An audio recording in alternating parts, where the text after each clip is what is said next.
This song is about dancing to the beat of your own drum, so please, I invite you to stand up and dance. Dance away, dance up and down the aisles. Sometimes I get, when I play this song, I get people come up in the front and they do weird breakdancing moves, so, definitely go for that. Don't hurt yourself, though. All right, here we go. You stumble home and you don't know what to do. It was your last day of working there. You've been waiting on this moment for years, and now it's finally here. Last time that the world was so open was when you were 21. Now you're watching the chapter close. You see the infinite possibilities of the next one. It can be so relieving. Moments like this, bittersweet sense of leaving. You look around at your messy apartment and think, maybe I should clean. No. Then instead you go back to bed, cause now you've got time for everything. So go on and take your liberty. Go on and travel the world.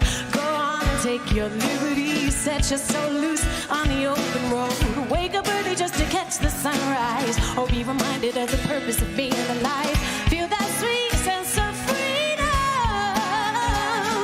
When the pieces and the parts of who you really are start marching to the beat of your drum. It's where you march to your beat of your drum. Maybe it looks like this, or maybe it looks like this, or something like this. Tick-tock goes the desperate clock, hoping it still has your life by the balls. But you're emancipated from the system in which your days are dictated by the hands on the wall. You scoot and shuffle past the bathroom mirror. You notice the chains are missing from your legs. Your uniform and your enslavement's been traded for dancing naked while making bacon and eggs. Woo! Better get used to receiving the days as a gift. Better get busy believing this kind of bliss. So go on and take your liberty. Go on and travel the world. Go on and take your liberty. Set your soul loose on the open road. Wake up early just to catch the sunrise, or be reminded of the purpose of being alive. Feel that sweet sense of freedom. Thoughts drift like a cloud, like a dream, to the people you miss. And for a moment you think you'd go back if you could. 2, 3, 4. Then you remember that you're spending the day chasing rays, walking barefoot in the woods. Gonna take your liberty. Gonna travel the world. Gonna take your liberty. Set your soul loose on the open road. Wake up early just to catch the sunrise, or be reminded of the purpose of being alive. Feel that sweet sense of freedom. When the pieces and the parts of who you really are start marching to the beat of your drum. To the beat of your drum. This is where you do a little shoulder shake like this. Everybody, come on. Oh yeah, there we go. I see it. It's like a little wave. Here. To the beat of your drum. Put some funk on it. To the beat of your drum. Boom, boom, boom, boom, boom. Boom, boom, boom. To the beat of your drum. Boom, boom, boom, boom, boom.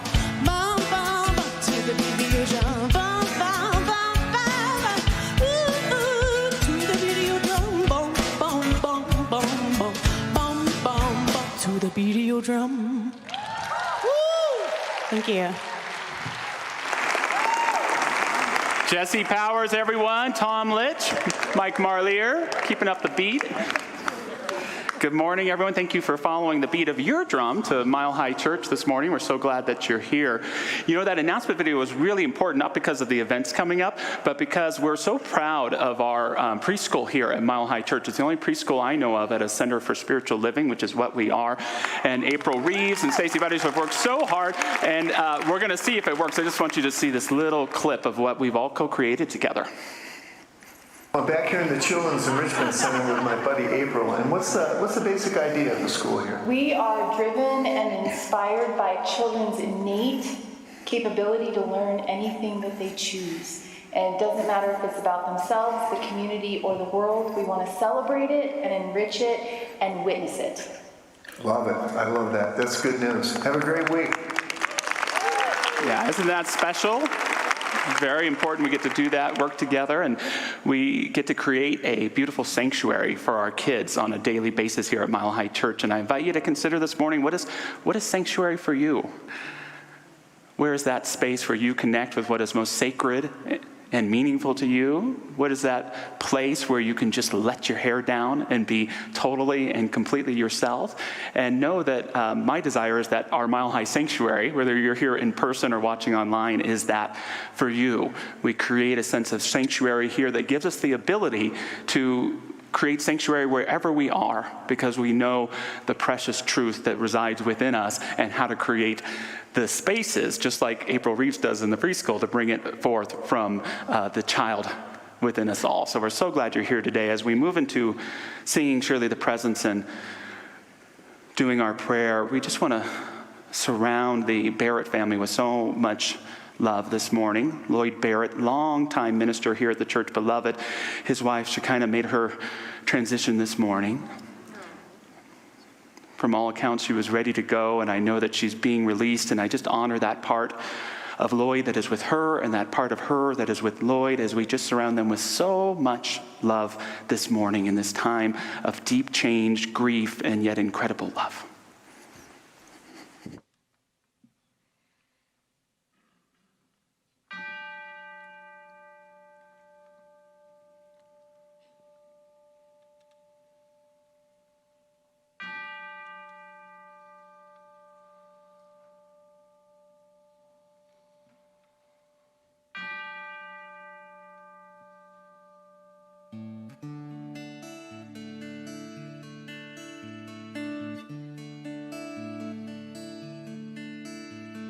Surely the presence of God is in this place. I can feel the mighty power and the grace. I can hear the brush of angel wings. I see glory on each face. Surely the presence of God is in this place.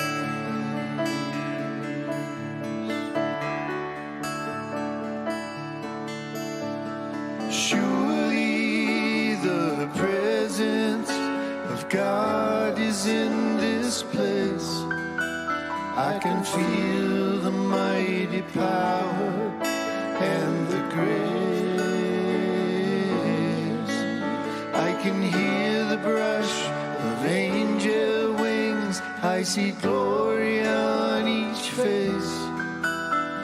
Surely the presence of God is in this place.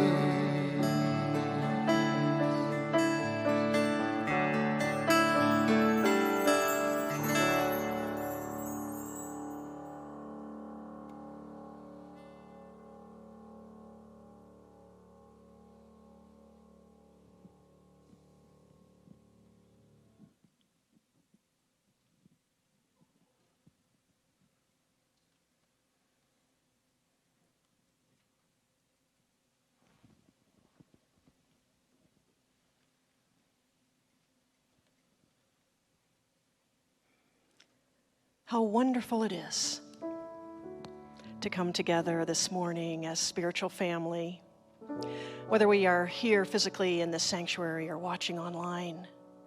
What I know and affirm is that we are one, that there is a powerful presence of the divine that is in everything we see all around us, but most importantly, it's in our body, it's in our mind, and it's in our heart. And that is what connects us as one beautiful family. And so this morning, I know just as we have come here to be together in community all over this planet, there are so many paths to the divine, and we honor them all. As all of us come together to affirm that there is good, there is peace, and that all of us, even though we're unique, we have a place in this world. We are accepted and we are loved. So I celebrate that diversity, just knowing that each of us is so important as a part of the whole, that this world would not be complete without each and every one of us. So this morning I am so grateful for all the good that Mile High does in our community and in the world. Grateful for Reverend Josh and his inspiring message as it moves to enlarge our perspective and gives us tools for living our lives with a greater ease and grace. And so grateful for all the many volunteers and the people who come together to create a thriving, vibrant Mile High Church. And I absolutely know, as I release these words and this truth into that beautiful alchemy of love and law, that all is well because all is God, and so it is.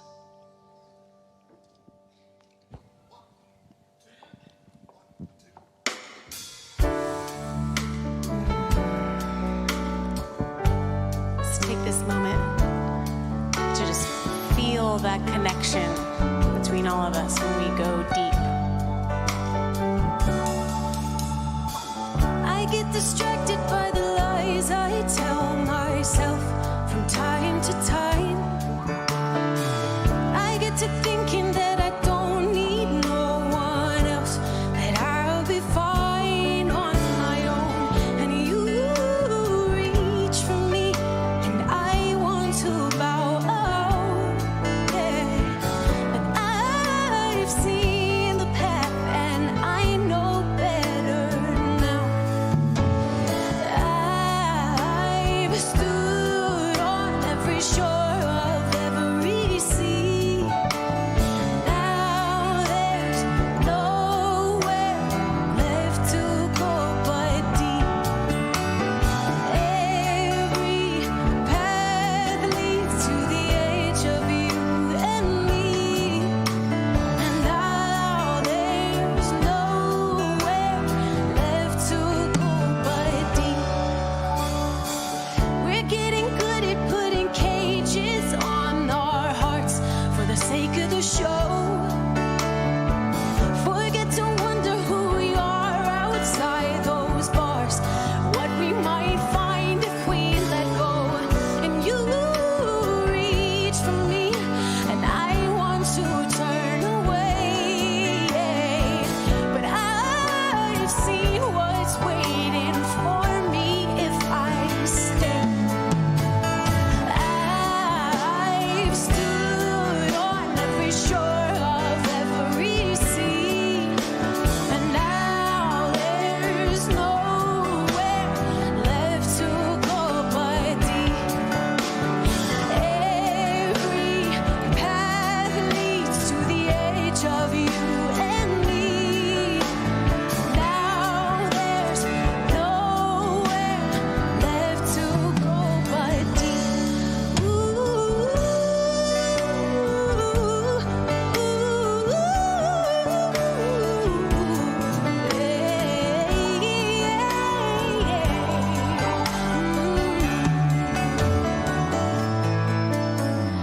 Deeper, deeper, teach me to love. Deeper, deeper, teach me to love. Oh, deeper, deeper, teach me to love.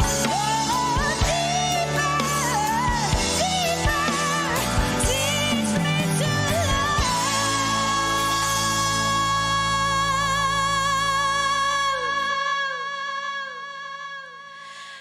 I stood on every shore of every sea. Now there's nowhere left to go but deep.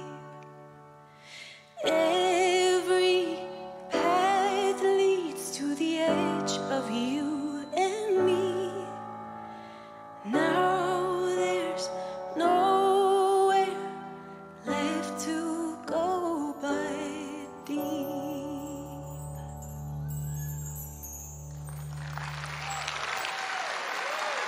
Beautiful.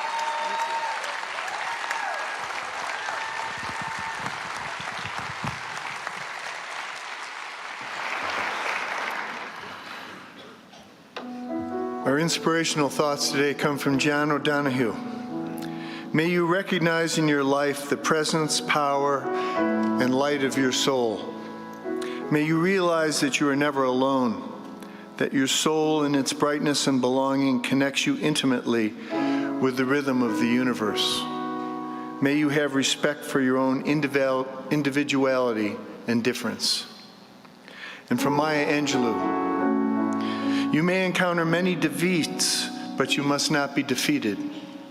In fact, it may be necessary to encounter the defeats so you can know who you are, what you can rise from, and how you can still come out of it.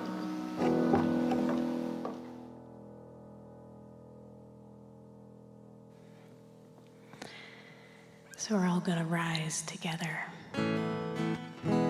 This is my song for those anxious days.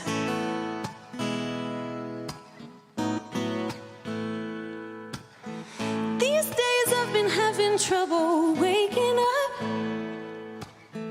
I'd rather stay asleep than try to believe in a higher love. I think I'm fooling everybody else. I say that I know that I'm loved, but I don't, 'cause I'm still punishing myself. You see, I've been holding it in, this brilliant light. They told me it was intimidating, so I've been keeping it inside. But when I woke up this morning, I realized that something this bright is destined to rise. So I gotta rise. I'm gonna rise up from my bed, get into my body and out of my head. I'm letting go of holding on to the notion that something's always wrong.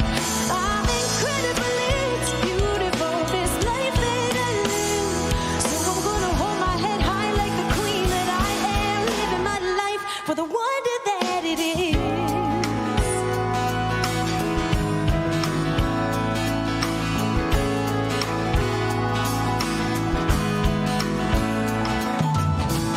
These days I've been having trouble getting mine. Stuck still in a tiny bubble, just watching my life roll by. I get anxious, I'm afraid of everyone else. But to be honest, it just gets worse when I'm alone with myself. You see, I've been holding it back, this power inside. Too scared to act, so I live in my mind. But now I see power is in my nature, just like day comes after night. Naturally, I gotta rise, I gotta rise. So I'm gonna rise up from my bed, get into my body and out of my head. I'm letting go of holding on to the notion that something's always wrong. I'm incredible, it's beautiful, this life that I live. So I'm gonna hold my head high like the queen that I am, living my life for the wonder that it is.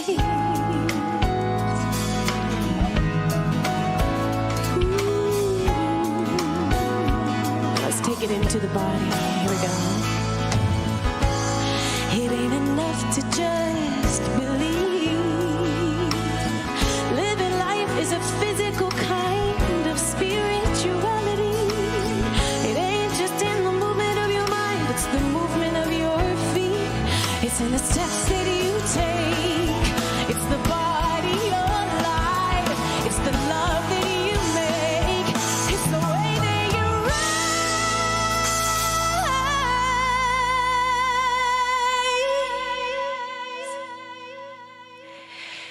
So I'm gonna rise up from my bed, get into my body and out of my head. I'm letting go of holding on to the notion that something is wrong. I'm gonna rise up from my bed, get into my body and out of my head. I'm letting go of holding on to the notion that something's always wrong.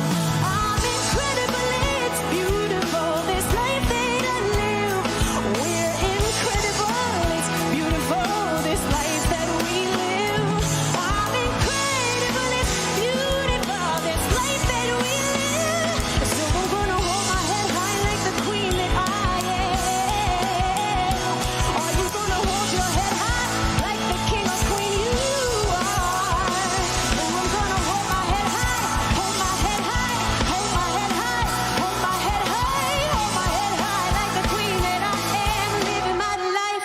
for the wonder that it is.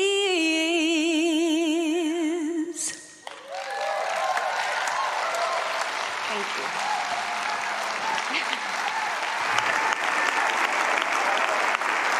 Thank you, Jesse Powers.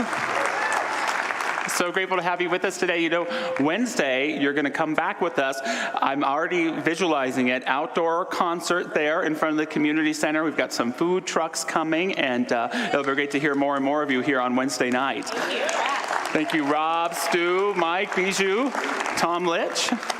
And that event is being sponsored by our Next Gen group, which is just an initiative we have here at Mile High Church that honors our young and emerging leadership. Some of you are around. Will you identify yourselves? We can all identify ourselves as Next Gen if we want. And Reverend Michelle Scavetta is going to be at a table outside if you want to learn more about that group. Good to see you. We get to begin a two-part series this morning. Real health and authentic well-being. Emphasis on real and authentic. Real health and authentic well-being. Because I don't know about you, but one of the things that has kept me from real and authentic health and well-being is superficial health and well-being. What I think health and well-being is supposed to look like. And yet I've learned over time that part of real and authentic health and well-being is recognizing your limitations. You know, I acknowledge that I will probably never look like Brad Pitt. I left it open with a probably, but probably not. There's probably always going to be some measurement system out there that tells me I'm overweight. I will probably never get to bed every night at 10:30. I have an impatient streak that probably won't go away. It's kind of nice to admit these things. It's a curious paradox, but sometimes when you admit your insecurities, it's the fastest path to a sense of security. Have you ever noticed that? On that note, I'd like to confess a few things. Confess a few insecurities with you this morning. The first is that I am not a perfect person. Now, I know you know that about me, and God knows I know it about myself, and yet I can't help but always try to be perfect in so much of what I do, often exhausting my health and well-being. 2, I desire very much to be close with you, but I'm afraid to be intimate with you. I'm afraid that I might say something that could offend you, or that if you saw the real me, you might not like what you see. And lastly, I'd like to confess to you today that I am often terribly not present. I love to be with you, I want to listen to you, and yet I struggle to give you my full attention because I get distracted in what's coming up and what's happened. It's very hard for me to be present. Oh, I feel so much better. Do you relate with any of those? Yeah, do you have some of those too? Again, when we can admit our insecurities, it can sometimes add to our sense of security. Real health and well-being is about accepting our limitations and even, as I'm talking about today, embracing them. We also want a real and authentic spirituality. We don't want a superficial spirituality that thinks that being spiritual is all about having God erase every challenge in our lives so that we can live a carefree existence. I love something that I read from Martin Luther King Jr. once. He said, "A positive religious faith does not offer us an illusion that we shall be exempt from pain and suffering, nor does it imbue us with the idea that life is a drama of unalloyed comfort and untroubled ease," as good as that sounds. Rather, it instills in us the inner equilibrium needed to face strains, burdens, and fears that inevitably come, and assures us that the universe is trustworthy and that God is concerned. Our spirituality is a positive one, but it's also a pragmatic one. And I'm not saying be your challenges. I'm not saying become your anxiety today. I'm saying befriend them. I'm saying embrace, especially this term anxiety, so big in our culture today. Because when we really listen to it and understand it, it too can propel us into a greater way of living and success. In the early 1950s, Alan Watts wrote a book called The Wisdom of Insecurity. Good title, right? And it speaks so much to the age of anxiety. And yes, there was a lot of scary things going on in the world at that time, but it was also a time of a great increase in individual consciousness. So it's so wonderful to be more aware of what makes us happy and joyful and pleasurable. And yet the other side of that is the more conscious you are of pain or of sadness. So it can create a lot of anxiety. I think that we live in a new age of anxiety in the sense that there's so much going on around us. These pandemic times, whether you are wearing a mask right now or haven't worn one in over a year, it can create a lot of anxiety, right? The political divisiveness and the fringe politics that can cause us to lack trust or even destroy certain institutions around us. Global warming, so much. It's like Noam Chomsky said, paraphrasing, if you're not a little bit anxious, you're probably not paying attention, right? There's a lot to be anxious about, and yet we shouldn't try to push that away. There can be some power in listening to every aspect of ourselves, even the fearful voices, to find greater strength. Judson Brewer has a new book out called Unwinding Anxiety. Unwinding Anxiety. And here's a doctor with all the know-how in the world, knowledge of drugs, et cetera, every way that you can treat anxiety. And he keeps going back to the number one tool, mindfulness. Mindfulness. Don't just do something, he says, sit there. And the first thing that he calls us to is to become aware of those things that trigger anxiety for you. Do you know what some of those are for you? What triggers your anxiety? For me, feeling like my plate is overfull and I'm not going to get everything done. Yeah. Someone's being snippy with me. What else? What is it for you? It's an interactive service today, folks. What do you got? Medications? Impatience. I'm sorry? Traveling, the news. Oh, being around people. Sorry, dear. You're in trouble this morning. Yes. So be aware of those triggers. And here's a little homework. Actually spend some time today. What are those things that trigger your anxiety? And you maybe even feel that anxiety come up. It's a safe place. You can let it come up. And then what is the behavior you engage in response to that anxiety? You know, that 3 Oreo limit becomes 8 for me. That glass of wine becomes most of the bottle of wine. Someone's impatient with me, I'm impatient with them. I get grumpy, I withdraw.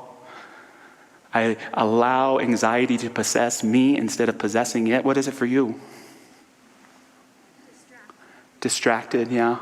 Hard to be present. What was that over there? Anger. Insomnia. Oh, yeah. Anxiety. Ooh, I can feel it all. And what Brewer really invites us to do is when that anxiety is triggered, whether you engage in the behavior or not, just be mindful. Just be aware. Because for a lot of us, that behavior, which may have initially felt healthy for us and maybe helped us, can sometimes increase that anxiety because he then asks us to think about what's the result.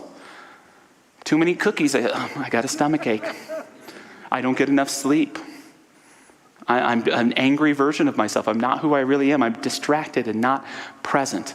We can begin to be conscious, even if we're engaging in the unhealthy behavior, of how it is really making us feel, so that when we keep getting triggered, we can make a better choice. It's not the anxiety's fault, right? It's the response and the reaction. I love what something Brewer says. He says, when conditions happen, I think of the mind-brain as more akin to a violin string that has gone slightly out of tune. In this situation, we don't label the instrument as defective and throw it away. Stay away from your trash cans, ladies and gentlemen. But instead, listen to what is wrong and tighten or loosen the strings a bit so we can continue making music. Let nothing take you away from bringing yourself into harmony. And to be able to have the trust in yourself, to know that even if something scary comes up, there's something to befriend there and listen, because the heart of who you are is working for you and not against you. Can you know that for yourself? I am working for me and not against me. And anxiety at that point becomes no longer the raging monster that's possessing our lives, but it becomes the call to listen, the call to be more mindful, the call to be more present. Going back to those 3 confessions I made to you earlier, I want to use them or transform them into tips for better embracing anxiety and living a better life. And so the first tip is to learn to be perfectly imperfect. Learn to be perfectly imperfect. What a mess. This is perfect. And we're science of mind people, which means that we believe in the underlining divine perfection back of everything. Doesn't mean we think everything's perfect.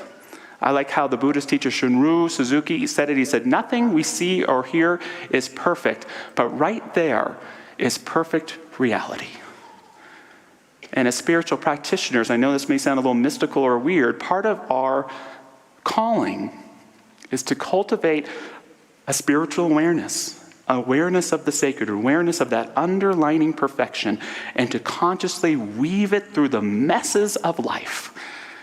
Consciously weave it through conflicts and relationships. Constantly sew it in, even in the midst of a challenge. And as we bring awareness of the divine perfection, it can result in a kind of grace, in a type of harmony and unity that can help us live better lives.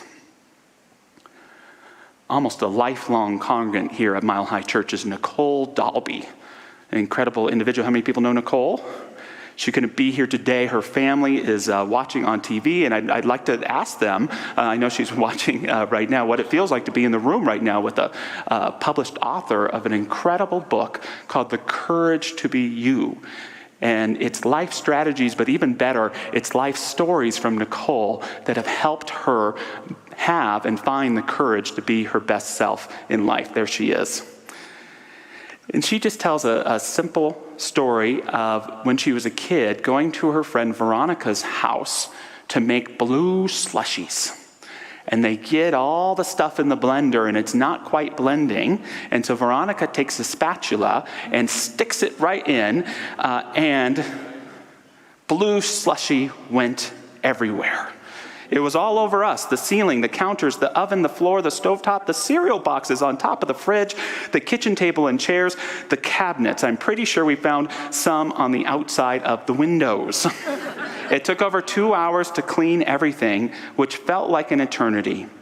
When we were scrubbing the floors, but at the end of the day, no one was hurt, the kitchen looked spotless, and Veronica's mom took us to a 7-Eleven when we finished to buy us new slushies. What has seemed like a catastrophe led to some good laughs and a funny story to tell as we got older. She's learned the great message in ministry, which is all of your screw-ups and mistakes become wonderful sermon material later on. Nicole goes on, the lesson I learned, life is messy. We can choose to cry about the messes we make and feel helpless, or we can laugh at ourselves and remember not to stick a spatula in a moving blender next time. Let us not take the messes of our lives as signs that there's something wrong with who we are, but as opportunities to be aware of the good that is in life, the resilience that is within us, and step into cleaning up that mess with clarity and confidence, being in it but not of it. That's one of the biggest mistakes we can make with challenges as well. Do you know that if you have a challenge in your life, that is not a negative statement about who you are? But it is that opportunity to demonstrate that best that is within you. So embrace the mess. Doesn't mean we have to like it, but know they're going to happen, and step into them with greater clarity and with a better version of yourself. Secondly, use your fear of intimacy to bring you closer to those around you. Again, sometimes admitting an insecurity can help lead to greater intimacy, to greater closeness. There are so many different versions out there that describe the many layers of ourself. I enjoy all of them in religion and in psychology, but the one that's probably most meaningful to me comes from the poet Mary Oliver. And she says that there are 3 aspects of ourselves. The first is the child that we were, the child that I was. And everything that has ever happened to that child has happened. Things that he wasn't at choice about. Experiences of hurt or rejection or abandonment. And that hurt, it can become less loud over time when we do our spiritual work, but in some ways it never goes away. And it can be triggered. It can be brought forth, the child that we were. And in some ways we can never heal that child, although we can heal our relationship with that child, she would argue. Second, we have our social self. That's the self of cocktail parties, of spiritual community, of social media, of our work life. And this is a very manufactured, although we can do it authentically. I love another term Alan Watts used to use called being a genuine fake. I'm always working on being a good, genuine fake. But that social structure is an important part of who we are. And the third, and this is the one I love the most, she describes as that part of us that longs for the eternal. That each and every one of us has a part of ourselves that longs for the eternal, that sacred self, that spiritual self that seeks to experience its unity with the divine. So that child that we were has anxieties that can be triggered at any time. And if we could find the courage to communicate in our own way with someone that we're getting closer with, that is up for us, it can bring us closer together. Doesn't mean there's anything wrong in the moment. It just means that something is actually coming up to pay attention to love, to give compassion to ourselves and let other people in so that they can love that inner child too. The social anxieties, I would argue, are all self-created. It's how we're living. And so by looking at our self-image, remembering the truth of who we are, taking more responsibility, having wiser, more compassionate responses to ourselves can help us unwind from those anxieties in a way that they can be greatly limited in our lives. And then there's that spiritual part of us, that part of us that's always longing for the eternal, that transcends all anxiety. It's so important spiritually to know that there is a part of you that is free from all fear, from all challenge, from all difficulty, that can observe it without judgment, but is always at one with that infinite grace. And when we can remember that part of ourselves, it doesn't erase all the other anxieties, but allows us to hold ourselves in it in a kind of wholeness that can bring a greater harmony and way of living into our daily experience. Accept all those aspects of who you are. Lastly, a little tool that I use for myself. Whenever I am not now, I am in distrust. Whenever I am now, I am in trust. Think about it. How many of us are thinking about what's for lunch? What's going on later? What happened yesterday? It's important to think of all these things, but sometimes recognize that a general anxiety can be kind of a defense mechanism against being in the now. Whenever I'm not now, I'm distracted, or I'm somewhere else, I'm in a place of distrust of this moment. And when I am in now, it's weird. It's like there's this greater layers of my being that are in process that I don't have to do. I'm just called to live. I'm just called to be present. And all of this stuff that I'm worrying about all the other time, there's other intelligence and other aspects of me that is working to bring about the best results if I don't stick the damn spatula in the middle of the blender. Right? So to be present for me is to be in trust. It's to know that there's that power greater than I am operating at all times. And to be in not now is to think I need to be in control, or I need to fix, or that there's something wrong with now, when there never really is. And what I would argue is this thing called anxiety changes when we're in a place of not now versus when we're in a place of now. When we're in not now and anxiety takes us out of the present moment, it controls us instead of us controlling it. But when we're in now, anxiety becomes a kind of alarm clock to listen, to be present, to help us be a better who we are. Gangaji, a great spiritual teacher, was once holding a satsang, kind of a group of students that come together and ask questions. And a young man asked about overcoming overwhelming fear that he was experiencing. And she said, "Tell me what the fear feels like." And he went on to tell her and share all the stories about the fear and the damage it was doing in his life. No. What does it feel like in your body? Right here and right now. And he said, "I kind of feel it right here, somewhere in my gut." Yes, it's this little tinge. And he goes on, he's wanting to talk about it more. And he says, no, just describe it to me. And he goes, "It's just this little tinge. It's like this little tickle." And he starts laughing. He starts laughing uncontrollably because he realizes in a moment all of the damage that he's allowed this little tickle to create in his life. Maybe there's tears of joy and tears of sorrow, but it shows you the stories, the identities that we can sometimes build around our anxieties that are hurting us. And if we can just come present to feel the tinge, to know we're powerful enough to recognize it, to listen to what it has to tell us about our life and who we are, and then to keep moving forward. What did Brendan Behan said? He said, "Our fears are paper tissue thin, and a single act of courage would allow us to walk right through them." And that ability to be present and to be now gives us all that ability we need to do just that. I think Rainer Maria Rilke was right when he said, "Perhaps all the dragons in our lives are princesses who are only waiting to see us act just once with beauty and courage. Perhaps everything that frightens us is, in its own deepest essence, something helpless that wants our love." So as we move into affirmative prayer this morning, let's just allow ourselves in this sanctuary, physically or virtually, to listen to our body. Listen to every part of it without discrimination and without judgment. And to know whatever is present in our body is one with this universe that is for us and not against us.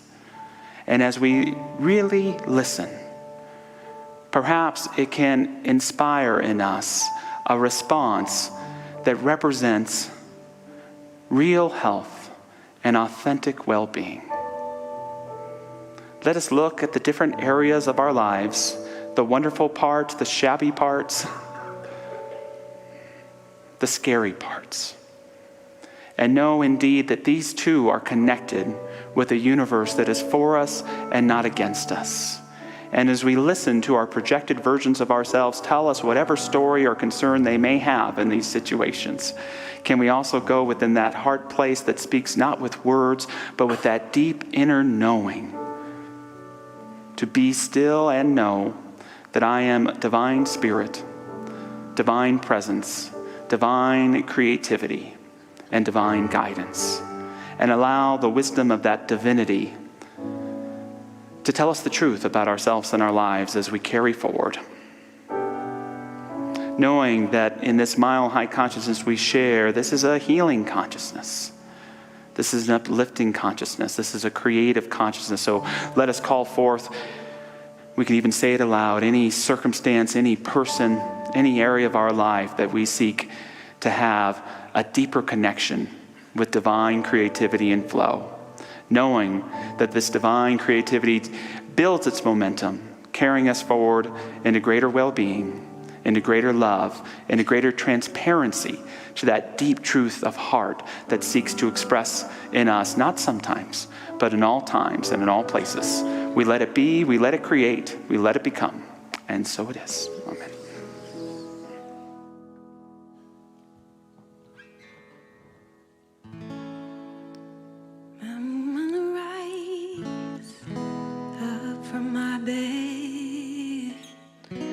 Get into my body and out of my head.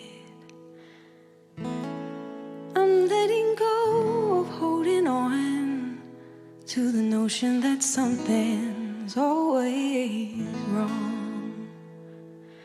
I'm incredible, it's beautiful, this life that we live.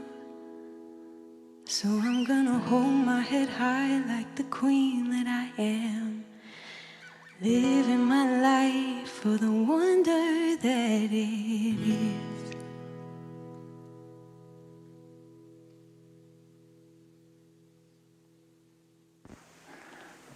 Beautiful. Thank you, Jesse. As we move into our time of offering this morning, I want to honor all of the members of our spiritual community who, in these most interesting times, experience our church through so many different mediums. You know, about 2,300 people a week during these summer times consume our Sunday services, be it here in person, watching live online, watching later in the day, listening to the podcast. And so we honor all of them. We did catch, watching live right now, we have people in the North Georgia mountains. Welcome. The Philippines, and Ohio and England. What a nice pairing too. So we honor everyone that's watching, experiencing this, and what a great lesson that no distance can separate our oneness, but we're so glad for everyone here in our sanctuary. It's a beautiful place, so keep coming back, and honor everyone that's watching at home as well. And we so appreciate all of the financial support that you give Mile High Church, especially in these times of transition, of recovery, of whatever you want to call it, of being in the unknown of the church world, and participating in such a courageous, wonderful way in the co-creation of your spiritual community. So we recognize and honor all of those ways you give. For those people in the sanctuary, of course, you can give here, but do know that we also have Apple and Google Pay if you want to use that in our lobby. And for all those watching online, you know the drill at this point, the text to give, the mail in, giving on at milehighchurch.org. So let us take our gifts physically or metaphorically and bless them all together as we say our offering affirmation. Divine love, as me, blesses and multiplies all that I am, all that I have, and all that I circulate. And so it is. All right, this is your chance. You guys are the late morning crowd. You have no excuses. Everybody get up. Everybody. If you're able, if you can, get up, get up. Yes. We're going to celebrate joy right now. And I want y'all to go a little crazy. Please, I give you full permission to do things like this. Wild it out. Let's do it. Here we go. I don't need a reason, I don't need a why to make my day go right. Flowing with the seasons, falling winter, freezing, spring and summer sunlight. It doesn't matter what is going on outside. In here I'm the master, I decide. So today I'm feeling J-O-Y, because I want to. Feeling J-O-Y, because I want to. I don't need another reason to feel good about my life. Feeling J-O-Y, because I want to. Because I want to. Oh, because I want to. Here we go. You call it a roadblock, I call it a sock hop. Watch me rock my way around. Just because it's big doesn't mean it's bad. Misunderstood, wolf wouldn't swallow me down. Don't wanna be a queen, afraid of her own crown. My reign begins right now. So today we're feeling J-O-Y, because I want to. Feeling J-O-Y, because I want to. I don't need another reason to feel good about my life. Feeling J-O-Y, because I want to. Because I want to. Ooh, because I want to. It's your first dance break. Let's go.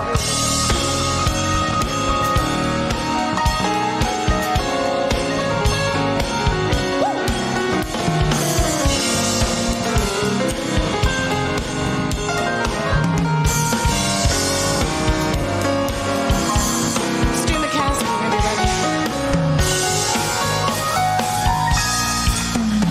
I feel joy when I'm happy. I feel joy when I'm sad. I feel joy in the apathy. I feel joy when I watch myself get mad. I feel joy when I'm happy.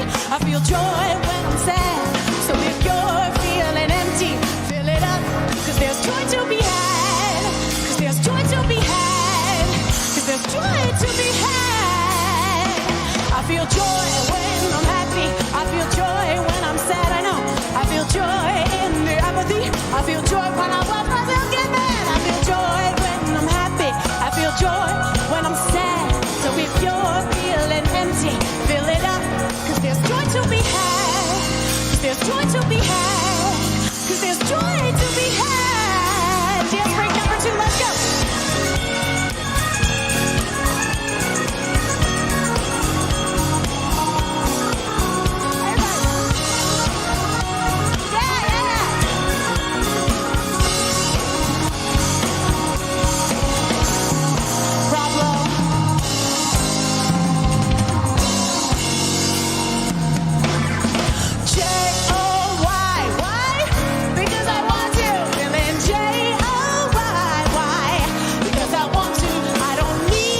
Thank you. Thank you for dancing also. Love that. Jesse Powers, how about that? So good to have you here with us. Yeah, Jesse's going to be out in the lobby too. She has some albums out there, some music, and so go check that out. And she'll be here on Wednesday night doing a concert right out on the patio. Food trucks. It's a party. It's your end of summer party. And so if you're here for the first time, we do this every Sunday morning, so come back again. We'd love to see you many other times, and we have a whole raft of people up here on the stage. We're going to sing a little something for you now. Yeah, that's it. Thank you. Thank you both. So, and if anybody needs a prayer, before we get lost here, if anybody needs a prayer, practitioners are coming forward. That's what they do. They pray with people. So if that calls to you, do that. I'm tossing it to Josh right now. Yeah, well, Barry, tossing it back to you. School has started. We've got some anxious parents, especially of preteens. What is going on with these creatures, and how can you help us? They're perfect, whole, and complete right now, even though they don't appear that way. So if you'd like to connect with some other parents, I'm teaching parenting tweens and teens with love and logic. One of my favorite things to do, and we got that coming up here. And so, yeah, I'm excited. So get more information, and I hope to see you soon. All right? All right. We love Stacy Landis, our incredible choir director. And you see in this moment, she's choirless, so we need to change that. How can we change that, Stacy? Well, just so happens, Josh, that we are having auditions for the Mile High Choir today over in the admin building. It's that little white one by the lake. I know that sounds terrifying, but we are very nice people, and we're just kind of listening to see where you might be a good fit. So if you've ever thought about auditioning for the choir or singing with the choir, because Candlelight's amazing, this is your chance. This is your chance. Yeah, so please come. Please come and say hello. Yeah. We'd love to hear you sing. Great, good over there. Thank you for all of your leadership, Stacy. I want to acknowledge Michelle Scavetta, who will be out at our Next Gen table, and we have that concert coming up Wednesday at 6 p.m. It's not just for Next Gen, it's for all of us. They're just sponsoring it. And our incredible Reverend Nadine Cox will be facilitating a second drawing as meditation workshop. Yes, the encore presentation right around 11:30 or so. We're starting right there in the community center. What a great thing to do on a Sunday afternoon. Thank you so much, Nadine. Let's stand and say our benediction and have a brief prayer together before we sing the peace song and go to lunch. So knowing there is a divine good and divine wisdom in, through, and around each and every one of us, we allow it to inspire, to help us to grow and to live great lives. And so it is. Amen.